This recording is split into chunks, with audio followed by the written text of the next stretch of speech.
Tęsėme filmavimą. Tai mes baigiame, kad kadangi šitos raidės lygios, tai šitie dydžiai yra lygus. Mes juos sulyginome ir dabar aš galvoju išsireikščiu šitą raidę pliką T2 ir įsistatysiu į šitą lygtį. Tai dabar ką aš darau? Aš pasiėmu šitą vat lygtį, iš kurios bandysiu kažką išsireikšti. Man reikia plikos T2 raidės, kad ją ramiai va čia įstatyti. Reiškia, abi pusės, man prie T2 trukdo daugybą iš 330, tai aš dalinu abi pusės iš 330, reiškia šitie išsiprastina, ateina, dalyba vat ateina šitoj vietoj. Galima šitą dauginamai parašyti ir šičia, kad būtų patogiau matyti. Turime šitaip. Išsireiškiau T2, jį labai gražiai galėsiu statyti į šitą lygtį. Tai gal prieš tai aš suskaičiuosiu visus šituos skaičius. Tai su skaičiuotuvu suskaičiavus šitą visą trukmę, tai 9,8 dalinčiau iš 2, po to dalinčiau iš 3,30, aš gaučiau, kad čia yra 0,0149 T1 kvadratu, o tai lygų T2. Tai va dabar labai sėkmingai šitą T2 statysiu šitą lygtį. Reiškia, kaip aš turiu T1 iš čia, plus vietoj T2 rašau šitą. Ir tai lygų 6,5. Matome lygtis, matome. Turi kvadratą, reiškia, bus kvadratinė lygtis. Kvadratinę lygtį mes mokame spręsti tik tai tokiu pavidalu. Taigi mes ją turime paversti, kad pirma būtų kvadratas, po to su x, po to plikas skaičius ir tai lygų 0. Be didesnių komentarų aš tą ir padarysiu. Pamečiau čia apatinį indeksą, čia yra T vienetas. Pasitikrinu taip, čia yra T vienetas. T vienetas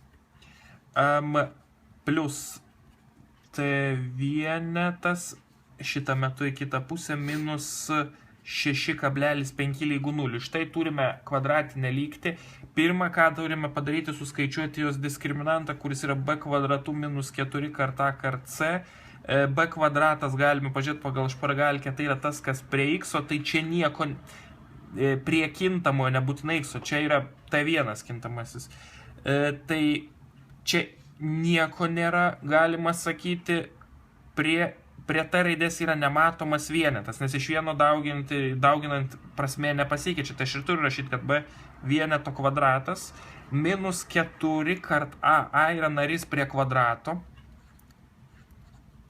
4, 9 kart c. C yra štai šitas narys. Daugybą iš neigiamų skaičius paverčia čia viską teigiamų skaičių, nes čia yra minus 6,5. Aš arba čia minusas kliausteliuose rašau, bet aš tą minusą iškart padedu šičia. Čia suskaičiavus mes gauname diskriminantą 1,3874. Galima gal po kablelio ir mažiau skaičių dėti, bet man patiko tiek. Dabar prisimenu sprendinių formulės, kad sprendiniai, tai pas mumis nežinoma raidė buvo T1, tai T1 bendruoju pavidalu galima įgauti minus b plus minus šaknis iš diskriminanto dalinta iš 2 kart a. Vieną kartą diskriminantą reikės imti su pliusu iš jo šaknį, kitą kartą su minusu. Nu, taip ir pabandykime padaryti. Taigi, pirmą kartą aš imsiu su pliusu. Minus b pas mumis buvo minus vienetas plus šaknis iš mūsų iš diskriminanto 1,3874.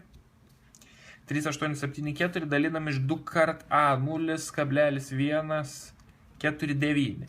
Skaičiuojame viską su skaičiuotuvu ir gauname 5,97.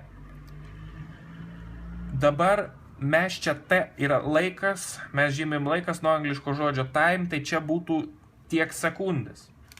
Reiškia, mes pasižiūrėkime į lygtis, kad T mes sakėme, T1 yra kiek akmuo kris į apačią, kiek akmuo kris į apačią. Mes pradžioje tą buvome paminėję. Dėl visa ko paskaičiuokime kitą tai reikšmę, paimdami diskriminantą su minusu.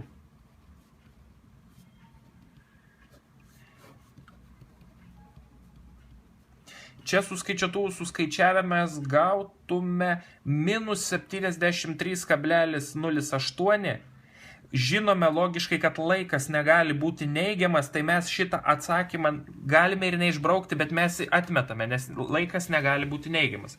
Tai mes ką mes žinome, kad akmuo krenta laiku T1 ir akmuo krenta 5,97 sekundės. Tačiau mūsų prašė surasti, kokį atstumą akmuo krito. Ieškome pačios pradžios, kur mes nagrinėjome akmens kritimą, o akmens kritimo formulė buvo tokia, kad akmens kritimo koordinatė tam tikrų laiko momentų yra štai šita. Na kągi, mes dabar įstatykime gairę 981, tai mes ką tik gavome, tai akmens kritimo laiką 9,7, sako pakelti kvadratu, dalinti iš 2. Suskaičiuotuvų suskaičiavimas gautume 174,82 ir tai apytiksliai yra, kaip ir atsakymas sako, 175 metrai. Šitas uždavinys išspręstas.